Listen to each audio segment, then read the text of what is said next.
If you can scan the history of the railways in this country, you will see that it was the presidency towns Bombay, Madras, and Calcutta that determined the pattern or our railway as well as of our industrial and economic growth.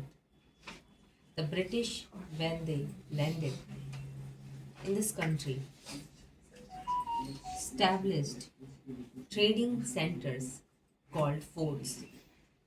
In Madras, it was Fort St. George. In Calcutta, it was Fort St. Williams. And in Bombay, it was merely a fort.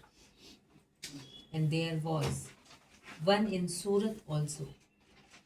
It is these trading establishments which determined the pattern of government, the pattern of administration, and every other pattern under the British regime.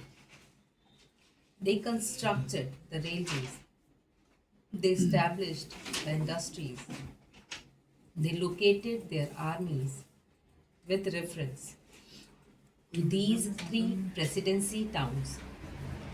This idea of the presidency towns determining the pattern of our social structure, industrial advancement, and the system of our railways still persist. That is the mental lag that is hampering the vision of the Planning Commission, the Railway Board, and the Railway Ministry. Sir, once I happened to travel from London to Rome by train. Another time, I had to travel from Moscow to Leningrad by train. Now, where did I find on the continent of Europe lines of varying breadth? It is all a uniform gauze. So, is it in Russia? It may be 6 feet. There in America, in every industrially advanced country, you find that the gauze is uniform. This very country which ruled us, namely the United Kingdom, had inside its broad border a uniform gauze, but they inflicted three systems of gauze on India. They thought that that would perpetuate what is called their domination, or in the native sense, that it would impede the industrial and economic growth of India.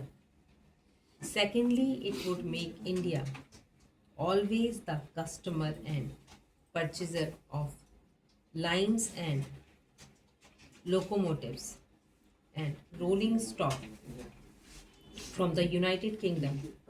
In the old days, I am told it is the government which built the board gauze line, and it is the private companies that took to this meter gauze and the narrow gauze.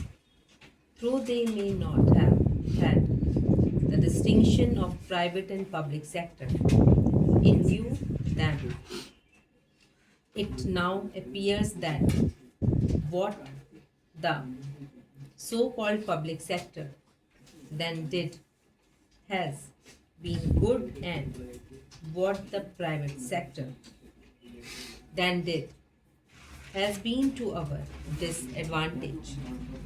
I would appeal to these agencies to introduce a uniform gauze throughout India.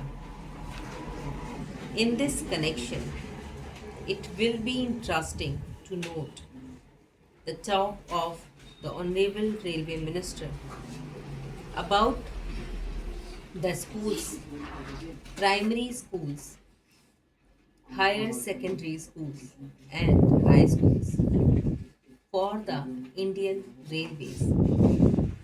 If you examine the previous speech of the railway minister and also the working report of the railway board, you will find that the same figure is repeated every year. I have examined the figure and I find that this year only 16 schools have been added, out of which 13 are primary schools. One is a higher secondary school and two are middle or high schools. Instead of saying that they have been able only to provide 13 primary schools or one or two more high schools or higher secondary schools. The same figure are repeated in the speech.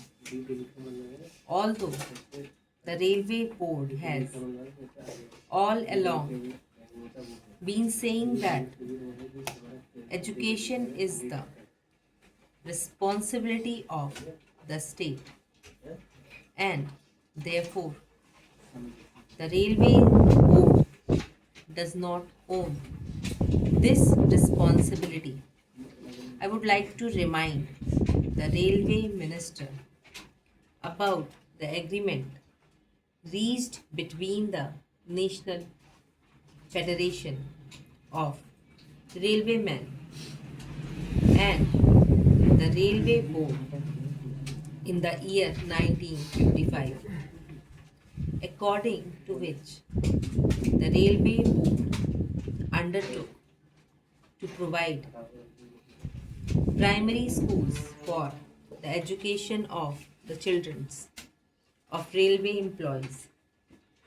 Sir, as I told you earlier, I had to say many things on the floor of this house, but I will conclude with only one or two more observations. I will first deal with the labor relations on the Indian Railways. I slightly differ from my honorable friend when he quoted me as saying that the permanent negotiating machinery has completely failed. It is a fact that this machinery is not functioning satisfactorily. At certain places, it has failed. There is no doubt about it. But I would say in this house, most frankly, that at the board's level, this machinery has been working successfully. But this is not the position so far as the zonal railways are concerned. I do not say that in all the final zonal railways it is so, but in certain zonal railways and in most of the divisions of these railways, it has failed. I was expecting that the railway minister would examine the working of this machinery in all the railways. What is the greatest defect in this machinery? This machinery suffers to the extent that at the board level, if there is difference of opinion between the railway board and the railway labor, no arbitration machinery is provided to settle the disputes. The provision in this machinery is that as and when an occasion arises, an ad hoc tribunal would be set up by government.